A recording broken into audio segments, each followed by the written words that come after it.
pag-usapan natin itong, revelasyon nitong si, Congressman, Sandro Marcos dahil sa programa niya 'to sinabi 'no, sa 4 Alas. So, si Senedo baka hindi niyo pa napapanood, 2 dangkal lang yung layo niya sa mukha ni, Congressman Sandro Marcos nung inamin ito ni Congressman Sandro Marcos. Actually, ako yung nagtanong. Sabi Hmm, ko, ano bang pakiramdam mo dun sa pagkawasak ng Unity Team? No? hmm. Yung aking tanong sa kanya, ah, parang inaasahan mo ba yan na tatagal? Inaasahan mo ba yan na hindi tatagal? Parang doon siya sumagot. Yung Oo. konteksto. Nasabi niya parang hindi na siya nagulat, parang there were signs at ito Oh, yun. Mm, yes. Pero yung background din kasi dyan, lamang si Sarah kay BBM sa survey. survey bago yung filing. Si BBM yata mga 1920, si Sarah mga 27, 28. Si Isko mga ganun din, mga 19, no? Mm, Ganun yung latag ng mga surveys before yung filing of candidacy. Kung maalala ko ng tama. Eventually, nag-file si BBM for the presidency, si Sara nag-file for mayor. mm. Ayaw niyang tumakbo as president. Sabi niya dun sa dalawang Taipans na nakausap niya, hindi pa siya handa. Hindi pa siya handa na tumakbo for president. At least may kaunti siyang self-awareness nun. Kaunti Ano lang. ba yun? Ano yun, in Kaunti. terms of competence or confidence or both? Baka lahat. No? Baka lahat. Okay, Kaya, buti naman. lalo na, kakatapos lang ng pandemic noon. Di ba? Laki ng Mm, problema ng bansa. Kaya, bata pa naman siya, ay iba na lang yung bumuhat ng mga problema na yon. mm, Ikalawa, pinapatakbo siya ng kanyang tatay for president. Yun yung pinakamalaki yatang dahilan kung bakit ayaw niyang mag-file for the candidacy for president. Dahil yung tatay niya, mm. nakaaway niya nung panahon na yon, gusto siyang tumakbo at si Bongo. Bongo ang gustong maging vice president. Mm. Ayaw niya kay Bongo, ayaw din niya sa tatay niya. Kaya kiniskis niya sa muka. Hindi ako tatakbo. Tatakbo lang ako mayor. In the meantime, may sinabi rin si BBM nun, di ba? Hmm. Presidency or nothing. Oo. Mm, Tapos, nung October yata yon, October or November, ay nagkwan siya, nag-substitute siya dahil nakumbinsi daw siya ni Aimee at saka ni Gloria Macapagal Arroyo na tumakbong vice kay BBM. mm, Again, to rub it sa mukha ng kanyang tatay na gusto siyang mag-substitute for president at si Bongo ang magiging vice niya. Ayaw pa rin mm, niya. Ayaw mm. pa rin niya. Ganun kalalim yung family feud nila at that time. Buti na Mm. lang, paminsan-minsan yung mga family feud nakakatulong. Dahil kung tumakbo siya baka panalo siya. Dahil incumbent president yung tatay niya, mataas siya sa Oo. surveys, di ba? Hindi pa nabubuko yung kanyang katauhan, hindi pa Mm, alam yung kanyang ah, weaknesses, lalo na hindi pa alam ng mga tao na siya ay isang sociopath. No? So, mm. ayun, the rest is history. No? Yun ang nangyari. Pero, alam din natin na nung December 2021, bago yung official start ng campaign, publicly, binanatan ni Digong si BBM. Ano sabi niya? Weak leader, Mm, sinungaling, at saka addict. mm, Di ba? Yun ang sinabi niya. Hindi ko alam exactly kailan yung meeting nila with BBM at saka si Sandro, no? Para kunin yung suporta ni Digong dito sa kampanya, no? Before yung 2022. Hindi ko alam kung yan yung official campaign na or before. Ang feeling ko before, no? At sabi nga ni Sandro, pinaghintay sila ng mahigit 2 oras at mm. eventually hindi rin humarap si Digong. Ang Iba yung pinaharap pinaharap. yung tatlo niyang tao.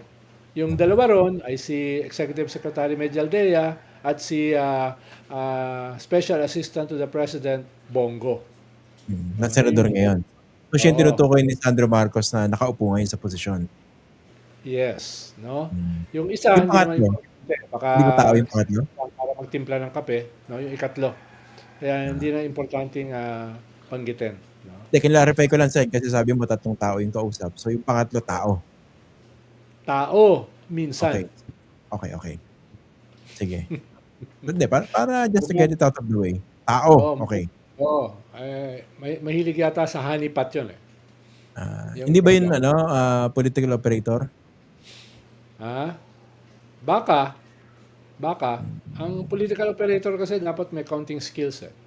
Anyway, Okay, so anyway. ganun nangyari. At doon sa meeting, nag-set ng mga kondisyon to support them. Eventually, ang nag-endorse naman sa kanya yung partido, PDP Laban. Si Digong, hindi ko naalalang nag-endorse. Hindi No? ko na naalala eh. Parang to the very end, very bitter and reluctant. Mhm. Oo.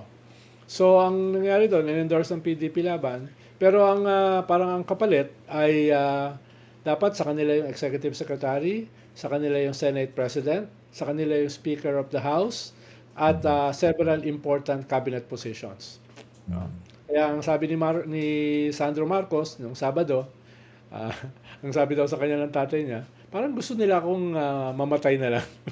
Then parang Parang, parang cool na oh, lang na patayin nila ako.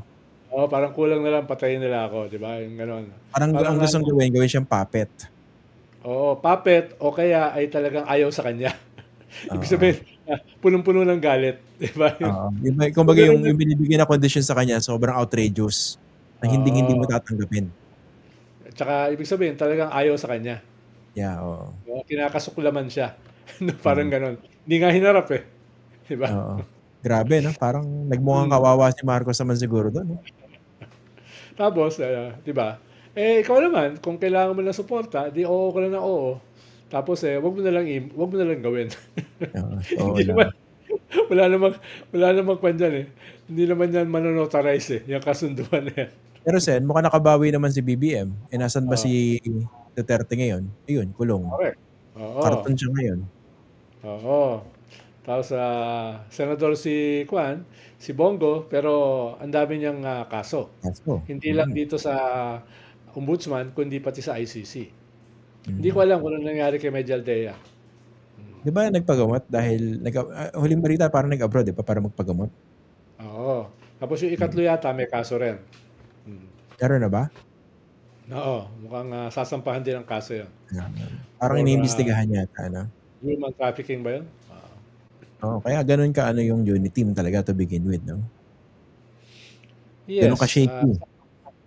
Sabi ko nga nung unang SONA niya, June, yung one of the few times na nagpa-interview ako, no? Kakapanaw lang ni Pinoy niyan. No? So Ronin ako, Master of Samurai, pwede na ako magsalita.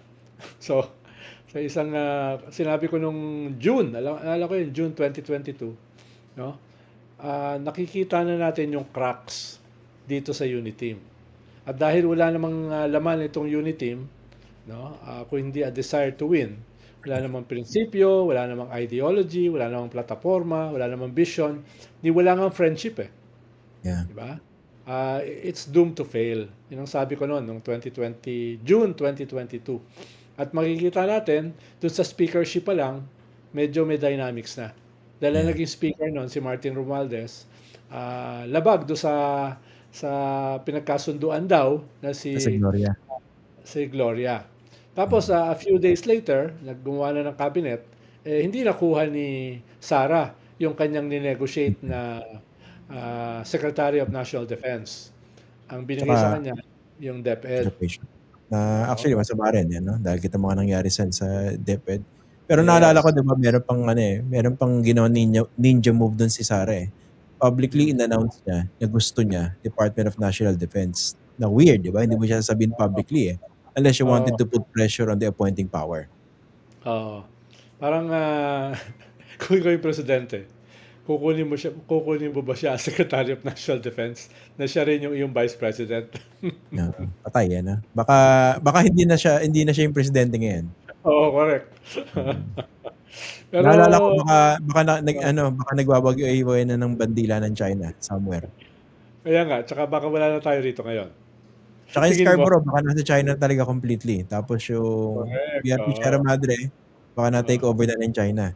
Oo. Pero kaya lang naman natin pinag-uusapan ito dahil lumabas ito nung Sabado. Oo, Yung Alessandro. juicy details na yan. Alam naman natin yung konteksto eh. Alam naman natin na hindi naman talaga gusto ni Digong si BBM, 'di ba? Public nga yung banat niya eh, 'di ba? Mm. At alam din naman natin bakit hindi tumakbong presidente si Sara.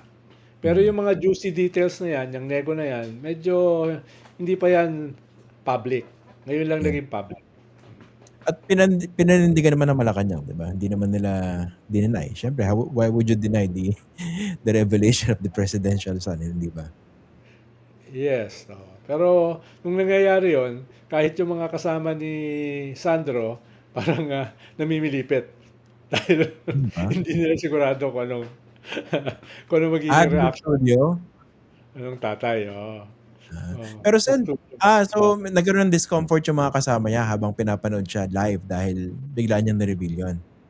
Oo. Oo. Ah, Tsaka merong mga moments doon na, siyempre, pag presidential son, tsaka majority speaker, gusto nila yung medyo safe space, di ba? Oo, yung gano'n, mm. no? Eh, Pero siyempre, Sen, may bibigay naman yon pero not all the time, di ba?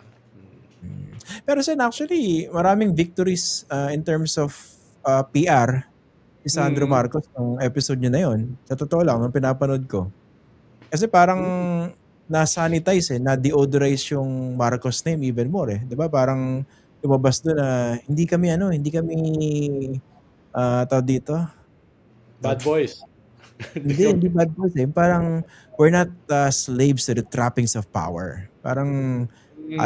ayaw daw ng sabi ng tatay niya, 'di ba, ng aking ama. Medyo weird Mm. mag-Tagalog si Sandro Marcos eh, no? Ang aking ama. Kumbaga Hindi sa raw yung world, wag daw inland silang sila. masasanay doon sa posisyon, doon sa perks, Mm. et cetera. Na kung hindi mo alam yung kasaysayan ng pamilya Marcos, eh para bang, ang galing talaga, ang bait-bait nila, 'di ba? Oo. Gano'n yung naging pakiramdam ko until I remembered, teka, 'di ba ito yung pamilya, yung tatay, yung lolo, eh ginahasain Mm. ka ba ng bayan? Documented naman Mm. yun. Eh bakit ngayon Mm. parang bait-bait niyo? Yun lang, Mm. naalala ko lang yun. Pero kung Oo. PR blitz yun, eh malaking tulong yan para sa mga Marcos. This was surprising, 'di ba? Even for the people around him. Kumbaga this was an honest revelation. Tingin ko hindi yun Mm. kwa. Tsaka yung reactions ng mga kasama niya dun sa studio, parang pati sila na sorpresa. Mm. Pero were you surprised Sen doon sa conditions themselves? Not necessarily, dahil gano'n naman talaga eh. No? Gano'n naman talaga the way the world works. Ngayon, kung i-implement mo yon, yung kasunduan na yon, na hindi naman, wala namang formal affidavit or notarized, ay sa'yo na yon. Pero usually, pag panalo ka na, no, ikaw na yung bossing. Ikaw na yung bossing. Yeah. Oo. Ang Pero na-imagine ko kasi yung mga palace, Montenegro yan. No? Hindi ako magugulat kung gano'n din ang gagawin ng Marcos government. Kung sino man yung kanilang directly or indirectly susuportahan. No? Sen, ang naaalala ko image dito kay BBM, yung nakangiti, 'di ba? Parang hindi siya palaway as a person. Hmm. Pero habang nakangiti, nakakulong ka na lang eh. No? Nalilipad ka na lang sa daig eh. Sabi mo, weak leader ako ha. Sabi mo, bangag ha. Nasaan ka ngayon? Kulong. Oo. Diba? Yung mga kasama niya, di ba? Either nagtatago, nakakulong, di ba? Iba rin eh, no? Tapos yung anak nasa gitna ng impeachment, di ba? Eh pag na-impeach yan, pwede makulong yan.